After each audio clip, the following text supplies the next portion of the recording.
But hello, welcome everyone. I'm Casey Greer and so excited to have Sue Dalton with us tonight to talk about transitioning to college, which I was telling Sue before this call started. I think as a person with albinism myself, I have Hermansky-Pudlak syndrome. I remember when I was transitioning to college, that was a time that I really felt like I needed support. It can be really overwhelming and you can feel alone sometimes. And so it's great to have the support of Noah and to talk about this. Um, and this is an ongoing series of Noah Connections on our website. We have the list of all the Noah Connections we do, and we have opportunities for parents, for teens, for adults, and for all different kinds of groups. So definitely be checking your Noah Connections to see any upcoming workshops or calls we have going. But yeah, Sue, I'll let you introduce yourself and get started. Okay. Hi, everyone. Welcome to the Noah Connections. My name is Sue Dalton, and I'll give you a little bit of my background. Primarily, I'm the parent of 3 children. 2 children have albinism, and of course, my kids are adults now, all grown. But I also have 2 grandchildren with albinism as well. So I sent my children off to college many years ago and gone through that. But then also I'm an adjunct instructor at Northern Illinois University, and I've taught there for over 20 years. And in my classroom, I've had many students who are blind or visually impaired in some of my programs. So I've kind of dealt with this issue from various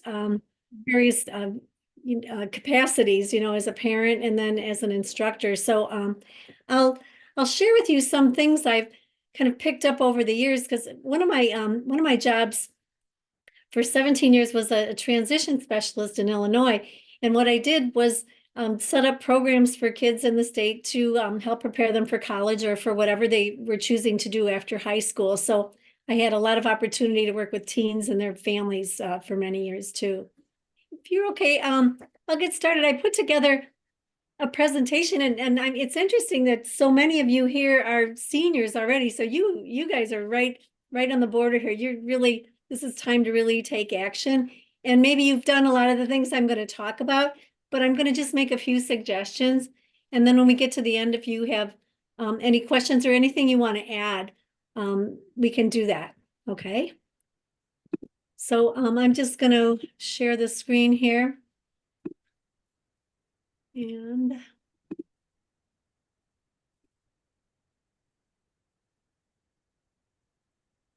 let's see what happens here. Okay. So this is called Are You Ready for the College Challenge? And this is something I've worked on over the years. And actually my daughter Kelsey and I did a presentation on this a few years ago. So she helped me with it, which I always like to refer to the experts, the people who are living it, have some of the best information. So this was something that we put together a couple of years ago. So transitioning from high school to college, it really is such a significant turning point in any student's life and the parent's life, as Daphne mentioned, and I know how that is. And for students with albinism, it can be even more challenging. But by preparing for this transition and really developing useful skills and negotiating and coordinating appropriate services, you can anticipate a more successful and less stressful journey. So let's start with just a few considerations at the beginning for selecting a college, either a college or a university or a vocational program. And I'm going to be directing this to the students. Excuse me, I'm just getting over a cough. Okay, first of all, you need to just follow the same steps as any other high school student. But the important thing is that the student are starting to take control and seeking out information that fits with your interests. Don't think that everything is going to be taken care of you by your vision teachers or counselors or special ed program at your school. This is now your ballpark and you're the star player. And I want to mention, I'm addressing this to the students, but this is, it's a very appropriate for the parents too. So I talk about certain things, you can see where you're going to start shifting roles and turning things over to the students. Okay, the second thing is just to start early. Juniors in high school should be thinking about what they like to do after high school, and seniors, you're right there, so you're ready to roll. But think about what jobs or careers or vocations are of interest to you. And because of that, then what kind of training you need for that. And where is the best school for that in that area? And also, what teachers or counselors might be the best resources for you right now in school? Oops, I forgot to go on here. So finding the best school and then finding resources. Okay, then this is kind of important too. I feel like there are 5 critical skills for all college students, and I'm going to go through them with you. Number 1 is technology. And several years back, I did a survey of colleges, of the disability services offices in several colleges. And I asked them, what are the skills that are really important, or the ones that tend to be things that hold people back. And one of the things they said is they need to know technology. So when I talk about that, it means being like competent and efficient computer skills. It's really essential in college, employment, and really just in any independent adult life. So by the time you get to college, really being familiar enough with computers for all the things, word processing, also doing PowerPoint presentations, spreadsheets, emails, and navigating the internet, which I'm sure every student now is adept at that. But another thing, though, that's important is to know how to troubleshoot. Like if problems arise, and how to find alternative modes to access information should you encounter difficulties. This especially comes into play if you're using any kind of assistive technology and something goes wrong, then you need to have some kind of a backup and know how to solve those problems. Also, colleges generally assume that the students are going to arrive on campus with their own technology. So you might be required to use campus computers, though, for various courses. Sometimes higher level science courses and math, they may have computers you need to use there. So if that's the case, find out ahead of time what these might be so that you can be prepared for their use. Or if you need to discuss any adaptive software that you might need to access that information. The second critical skill is communication and self-advocacy. So at this point, the student should really be prepared to connect with other students, to connect with college personnel and instructors, and really know how to express yourself clearly, explain your needs and abilities openly. And also being aware of your rights as an individual with a disability and being able to advocate for yourself if necessary. A big one that college students might run into is organization. So hopefully by this time you've developed a system to organize important information, but making sure that you can keep things so that you can access them easily or that you can direct another person to them. But by keeping organized, you're really going to save yourself a lot of time and a lot of frustration. Another big one is time management.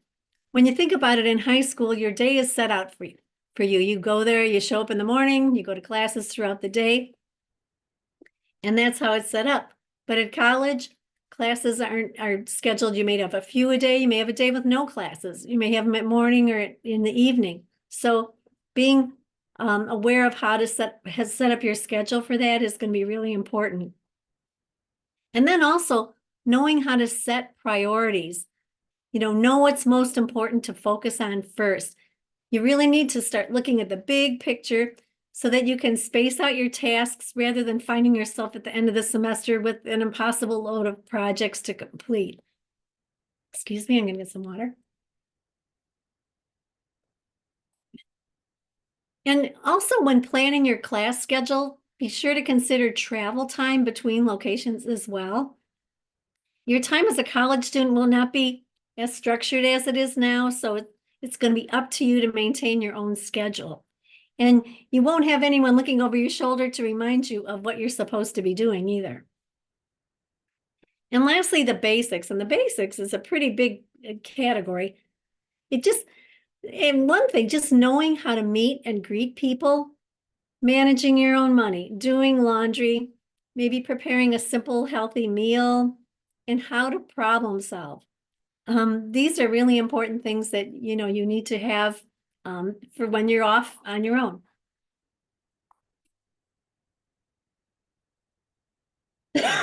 Excuse me. Okay, so it's really hard to make plans if you don't know where you're headed. And that's why having a goal is so important. So students should ask themselves, what are my goals? And making sure they're my goals. So you as a student, it's important that these are your goals, and they may not be similar to the goals of your parents or teachers, but it's important that they're your goals. So if you're not sure, talk to your teachers, talk to the counselors in high schools, maybe contact the Department of Rehabilitation Services counselor and ask questions about schools, training programs, and job placement services in your area. And then think about, what do you want to study? What classes did you really enjoy in high school? Are there any occupations that really interest you? Does your high school or college have a career center? If they do, be sure to check it out, especially if you're uncertain about where you want to go.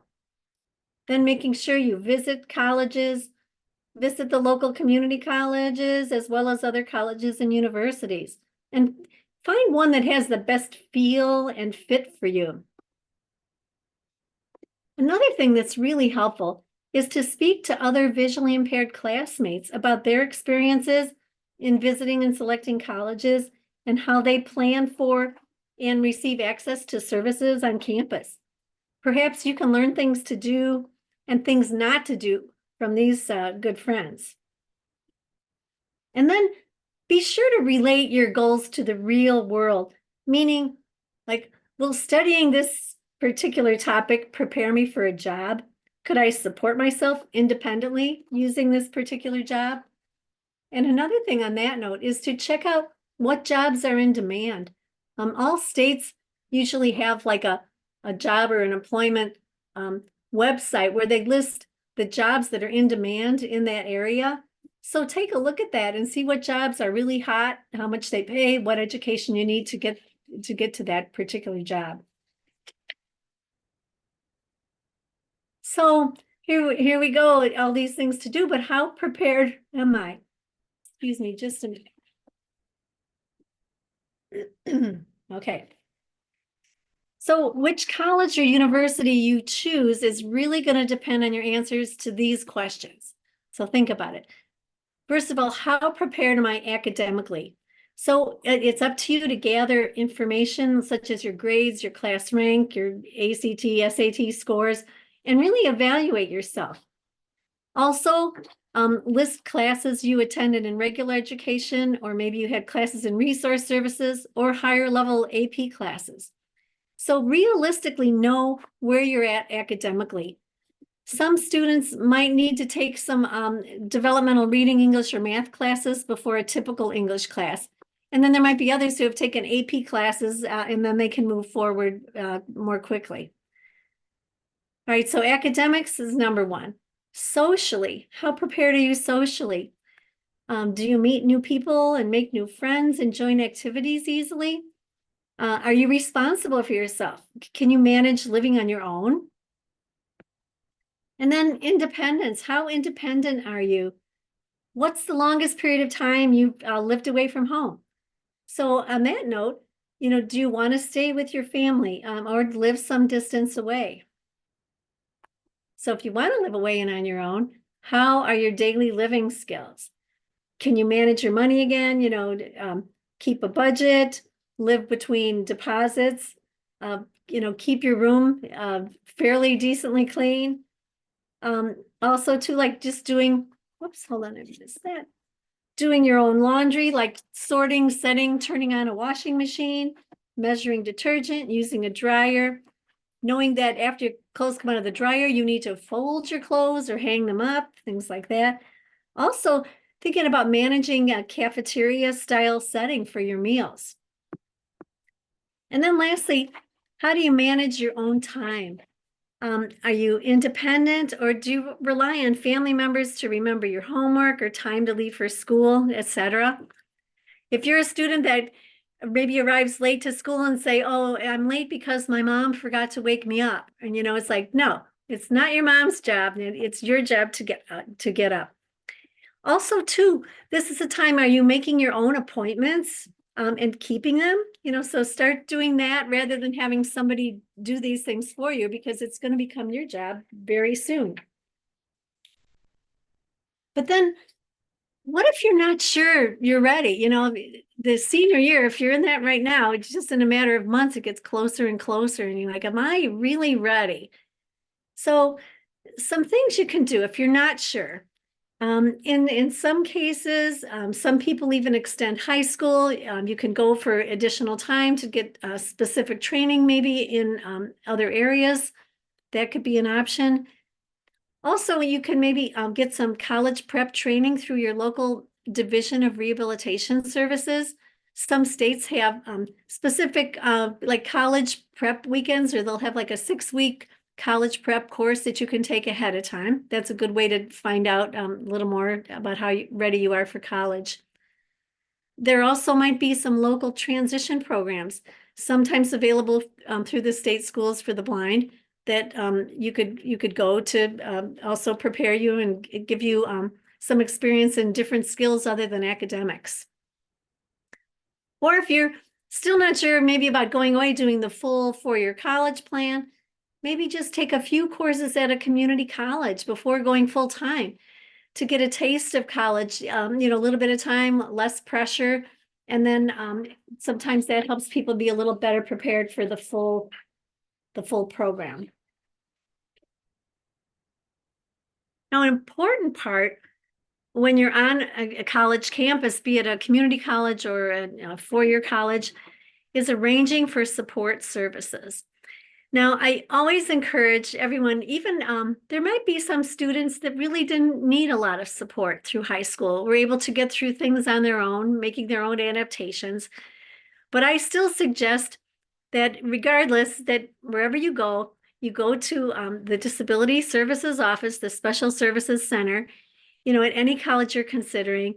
Take time to identify yourself. You may need some medical documentation to have it on record that you qualify for any kind of accommodations due to your disability. So when you're meeting with the disability services, you might discuss the types of accommodations you might need, and being able to explain your vision and how accommodations were arranged for you in high school. This is really a good technique for advocating your own needs in college. So some of the examples that you might want to check into. How do I arrange for my textbooks or tests or handouts to be enlarged or provided electronically? And how far in advance does this need to be done? How should I take notes in class? Can I tape my notes? Are note takers available? And remember, each class has different demands. Also, another question is, what kind of adaptive equipment is available on campus? Find out what they are, and does the office provide training on any equipment that might be not as common to be as commonly used. You want to find out about the library. Is it accessible for research purposes? And this is a big one. Find out what transportation systems are available on campus to the college classroom halls, to the dorms, even to the neighborhoods and shopping. You want to make sure you know your way around campus, but you want to also know how to get off campus, because you eventually need to leave there if there's other transportation that you can access. You might also ask, is orientation and mobility training available to students on campus, and who would be that contact person? And then lastly, you want to make sure, what are my responsibilities to receive services from this office? So, what you need to do to have that set up. And I'll explain to you a little, like, okay, so in my courses that I teach, I will get maybe a few weeks before class, I'll get a notification from the Disability Resource Center, and they will tell me I have a student in my class that qualifies for the following accommodations, and it lists everything that that student is going to need for the class, so that I know ahead of time, what's what's going to be happening, and then I can prepare my class accordingly. But hopefully, professors, as it goes on, they should be doing things more universally adaptive. So preparing a class so that it's accessible for any student. That's always the best way to do it. But these are really important things to do ahead of time. Okay, so and I mentioned too, even if you feel you don't need them, register with the class, and things might be going along fine, but you might get to a class and it's just difficult for you maybe to see things, to complete reading tasks or whatever. And because of having your name registered and you're already in the system, it's a lot easier to get services or any kind of accommodation so that it's all in place. So I'll tell you some of the accommodations that my kids used. I remember my son was in a class, he was majoring in engineering, and he had to take a laser physics class. And at one point they were doing like laser welding. And he was concerned because in order for him to get close enough to see, it was dangerous. It was too close to the heat source. So of course I have to tell you my story. So as a mom, I said, well, I think just go to the professor and say, explain the situation and say, is there an alternative that I could do, without actually doing this task, that I could learn the concept? Well, my son said no, not that, because he wanted to do it. So he actually went to the low vision specialist, explained it, and the low vision specialist fitted up a little glasses mounted telescope onto his glasses so he could wear that to class and he could do the laser welding or whatever, and still be safe enough away. So he was able to do it, which I was glad he didn't listen to me. He went off on his own and chose to do that. Okay, I didn't move the slide forward. Okay, O&M training. Oh, I also put on here a guide dog, O&M training. Some students, choose to check into working with a guide dog if you feel that your vision is, significant enough to require that. But that would also be something good to have if you're the first time you're out independent traveling on your own at a college campus. Okay. Susan, I have a couple questions for you on the chat. I was just curious, this is Maureen and Nick. Currently with our IEP, we're able to kind of front load some of the more rigorous classes in the morning, or Nicholas has nystagmus, which, can causes over the day gets worse. And so we've been pretty successful in kind of front loading his mornings and midday with more complex visual requirements for learning. And do you see that in the college too? Will we have that ability to kind of navigate the schedule, or is that just good luck? Well, it's not the same. Yeah, it can be challenging because the way, colleges are set up, classes are offered at various times, and like even the classes in my program, they're almost all in the evenings, you know. So I think, but that'll be a challenge for Nick when he gets there to just to look at the schedule and do his best to find the ones that fit in. But I'm just going to caution you, I don't think it's going to be as flexible as it is right now Mhm. to do that. But But do we make that request that known, or do we just kind of live with it until it um doesn't work? you can definitely, okay, wherever you choose to go, talk with the Disability Resource Center. They're going to be your friend and they'll be able to direct you. But it's just going to be, it'll be depending on what the major is, and when those classes are offered. Yeah, I think it's more of like the general ed requirements that we'll see. Yeah, the gen eds are going to be easy because they're offered a lot, but yeah. We'll see. Yeah, think I we'll let it tell be you, known. And then somebody responded with the preferential seating. And the front is usually free, so that's good. Okay, thank you. oh, okay. Yeah, and preferential seating, and too, like I said, too, it's not only, I mentioned going to the disability services office, but meeting with, I really like when students contact me personally ahead of time. And I'll ask them, I say, tell me what I need to do, to make things comfortable, for you, or, easy to access. And I think if you go up to the professor, explain the situation, explain that.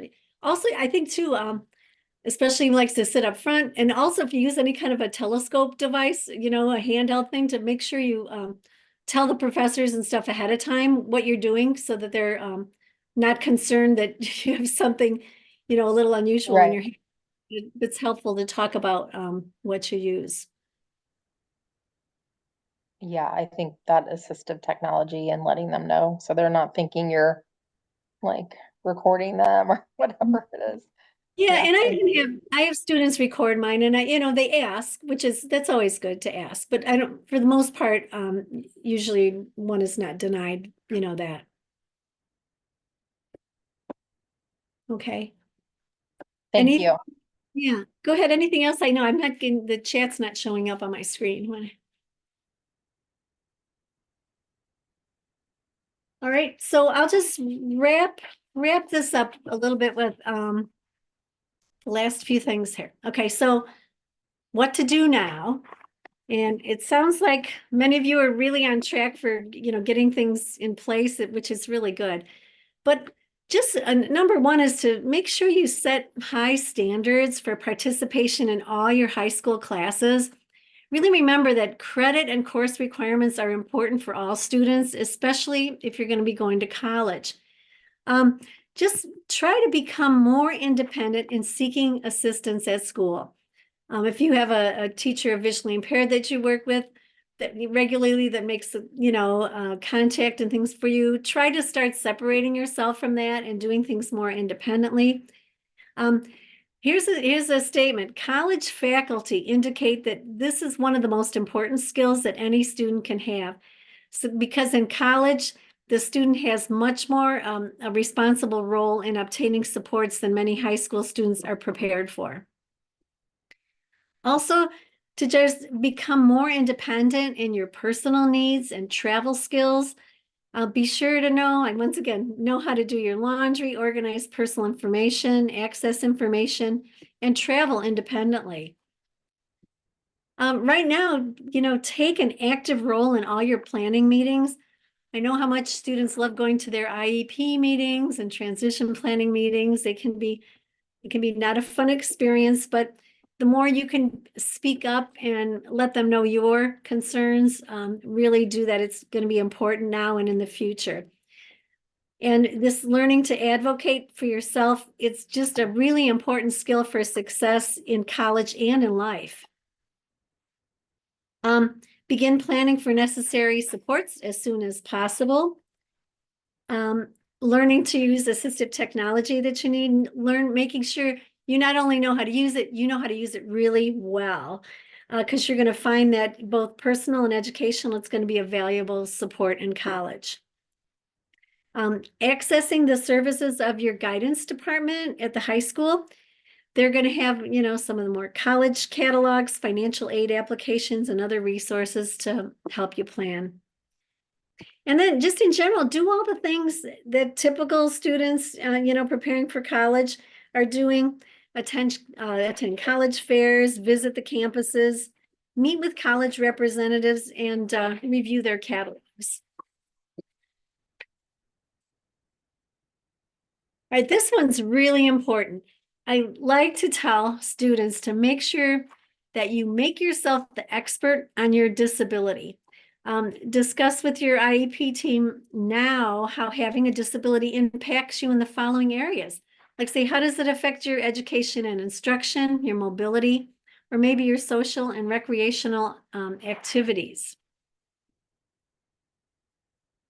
Be an active participant in your transition-related meetings, making sure like you attend them and actively contribute as best as you can. And this one is really important just to understand your accommodations. So it's important that you know the instructional strategies and reasonable accommodations that may be necessary to help you succeed. And also to develop an understanding of the differences between strategies and accommodations. So to define that, excuse me, a strategy is like what an instructor can do to make the classroom instruction more accessible to you. So these examples, maybe if the instructor can use more descriptive words when pointing, ask the instructor not to stand in front of the window when lecturing, whatever that way.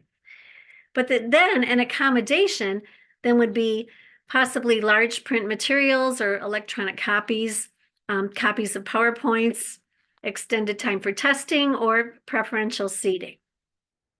So right now, work with your IEP team to create a list of your strategies and accommodations that are essential for you. And then know and be able to describe the value of these accommodations that you used in high school and how they helped you, progress through the class.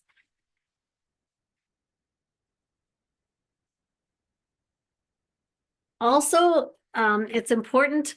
I know probably all the parents have all these files. I know I have these files inches thick on all my kids with every possible bit of information that they needed or, had needed. But anyhow, now's the time for the student to have their own personal information file.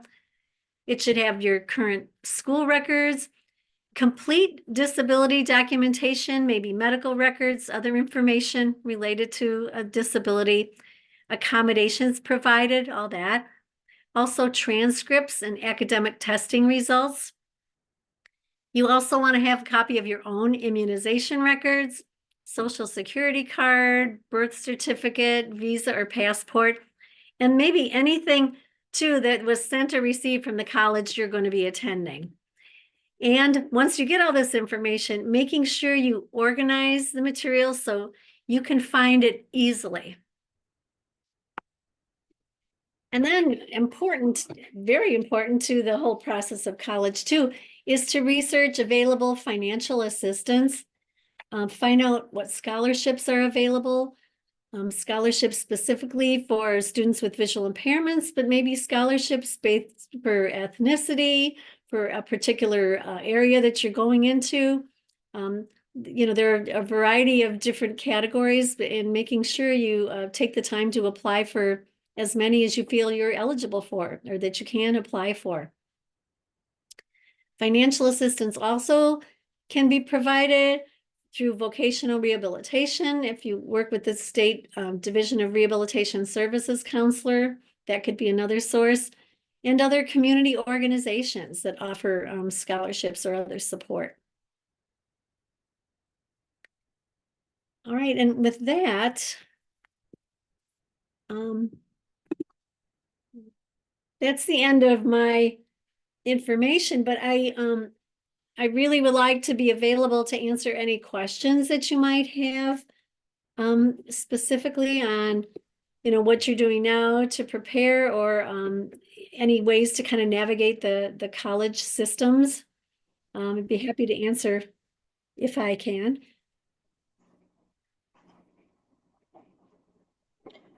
Susan, what are some examples of community-based programs? I'm just not connecting the dots in terms of, you mean at the college itself or? When I talked at the end about as far as Yeah. resources, Mhm. I guess I'm thinking of like Lions clubs, women's clubs for fundraising. Yeah, that type of thing. Okay. We live in a very small community, but there are a lot of scholarships available through a lot of the organizations in town. Okay. Yeah. Thank you. Yeah. Also I wanted to mention, I think Casey will be sending to you, but I put together a handout for you with a lot of this information on it, and it's just a few pages. So if you like it, she can send that to you afterwards as well. Yes, And I will be sending that in an email with the recording, and I'll send that all in the same email. oh, good. Okay. Yeah. Susan, this is Tamara. Can you hear me? Yes. I wanted to ask a question about when is the best time to reach out to the disability office at the university? Is it as soon as you're accepted, or is it better when you're closer to scheduling your classes? I'm just trying to figure that out. Mhm. I would say the earlier the better. Don't wait till too late. Also, even if you're looking at at colleges, check them out as well. But I would definitely at least a good month maybe before school starts, before the semester starts, to make sure just to make sure you have everything in place, all the requirements, and then they're able to contact the professors. Although, you may not be able to register. I'm not sure when freshmen can register for classes right away too, but that'll be another factor. But they may even be helpful in picking So classes. I can, oh, And they may know certain professors tend to work better with other people, so help use that information. Okay, I'm sorry, go so ahead. I can, oh yeah, I was gonna say, so my son, the disability office did have a Zoom meeting with him over the summer. And that really helped because we actually had transitioned from an IEP to a 504. That's just easier for the colleges to look at. And that way, I didn't go to the meeting. This was one of those parent step back moments. But I did have to run to get a copy of his paperwork so he could scan it in and send it to them. And that way, when he got on campus, everything was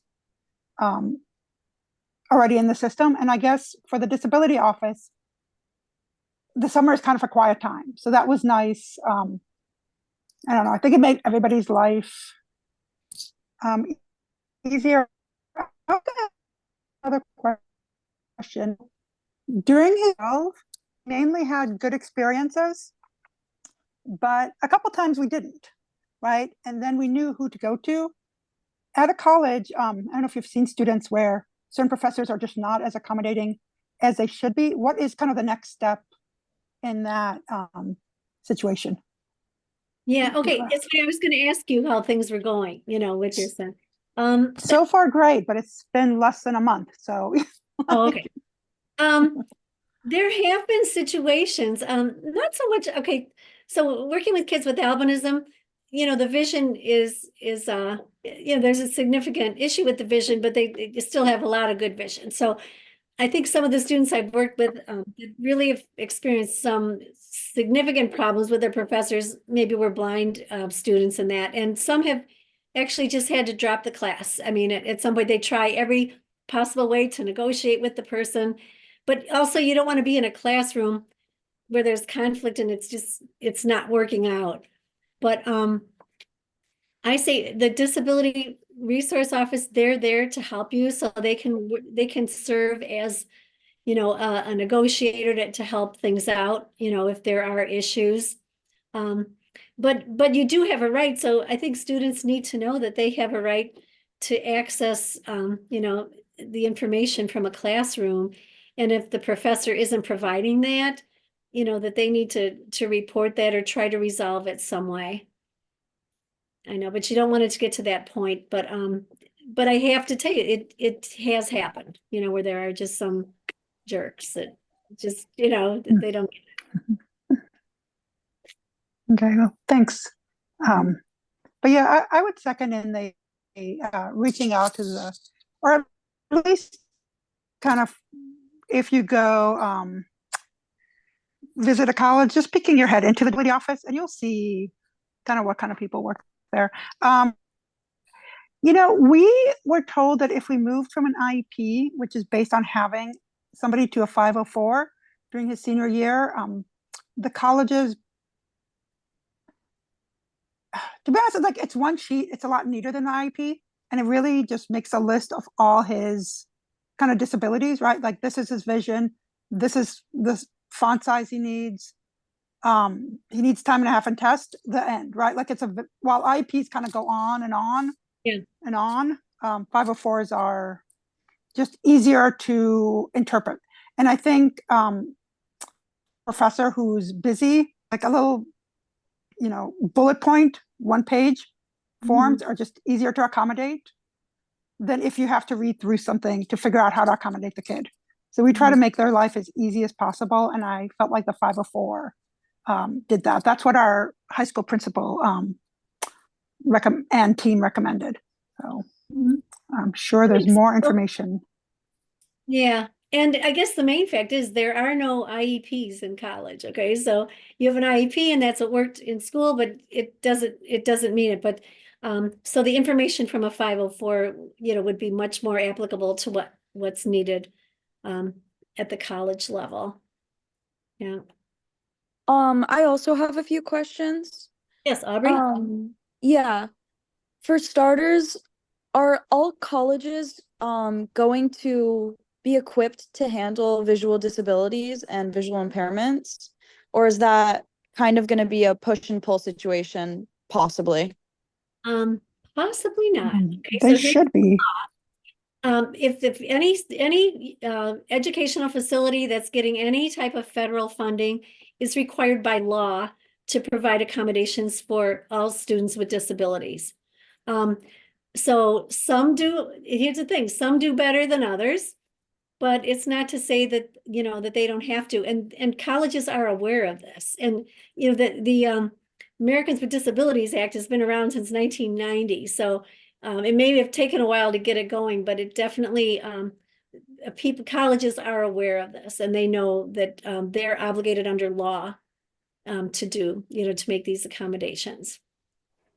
Susan, do the private schools have the same requirements You know what? or no? If they give, as far as the law, they receive any type of federal funding. So some private colleges could receive a portion of funds. I'm not sure. But I just have to tell you that I've had a lot of students go to a variety of colleges and universities. And the ones that have gone to even the private universities have really been able to get good services if they can go in there, present their case, say, this is how I learned, this is what I need. And very often they'll, be accommodating that way. No, but many have gone, my kids went to private college and no, they had a disability office there too, and didn't have any issues that way. Great. I think all private colleges, do get FAFSA, right? They do get Yeah, Right. money. So yeah, there you And they're go. all part of the system. Mhm. So they have to. Yeah. And really the accommodations for kids, with albinism, they're easy. They like for an instructor, there's no reason that they should make a big deal about it, because it's things that can be done. What I do, I have a standard thing. All my documents are all printed in large print for everybody. So even, the people that see well don't need it. It's just there, and you don't even have to make any changes. And just everything in the classroom is made so that it's accessible. Just to tell you, I have a student now in my class who's deaf. So I have a blind student, low vision student, and I have a deaf student as well. But it all works. We're able to, work things out so that everybody's able to access the information.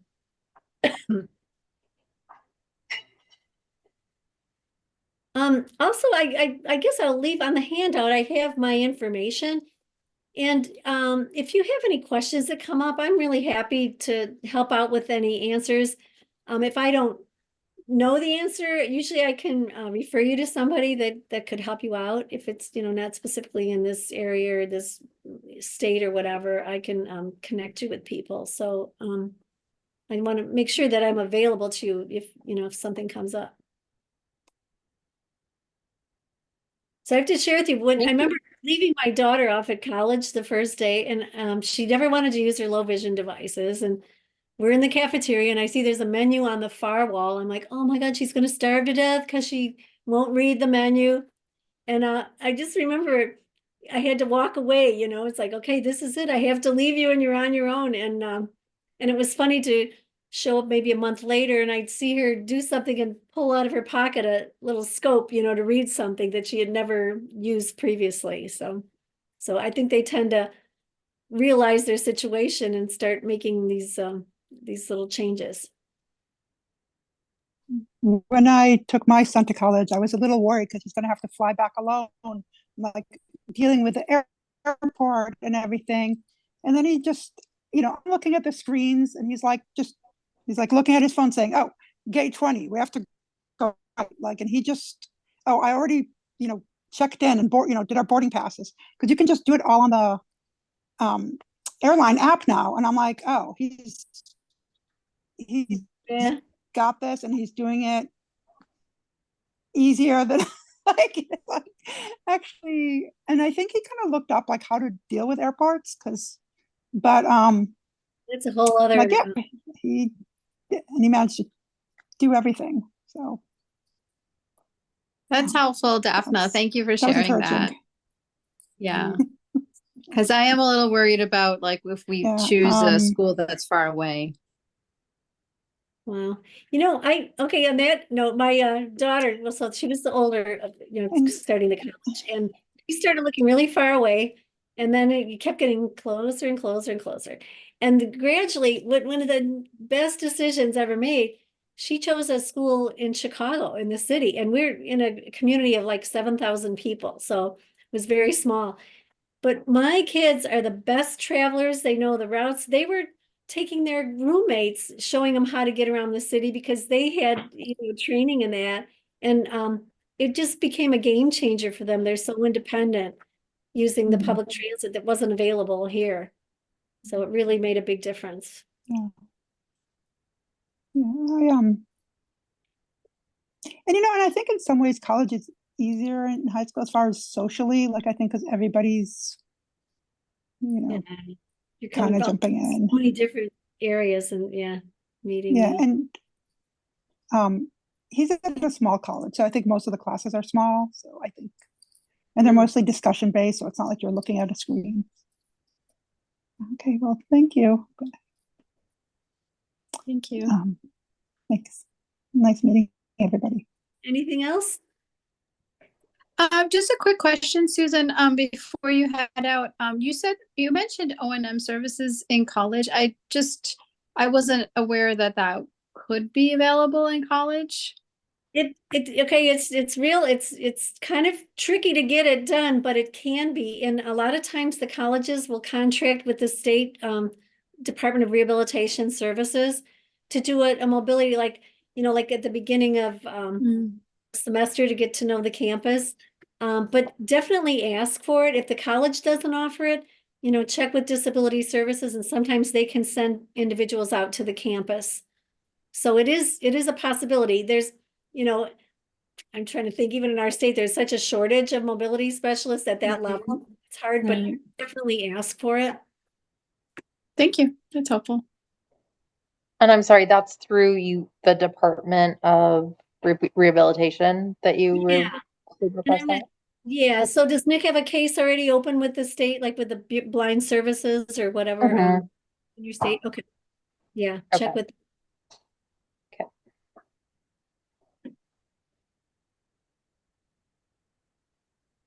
Okay. Well, good luck to you all. Right. Yeah. Thank you so much, Susan, for coming on. And thank you for everyone for coming. And I'll definitely send out the email with the recording and with the document you sent me to, Susan. Okay. All right. Thank you, everybody. Have a great night. Okay. Thank you. See you all Bye. later. Thank Bye. you.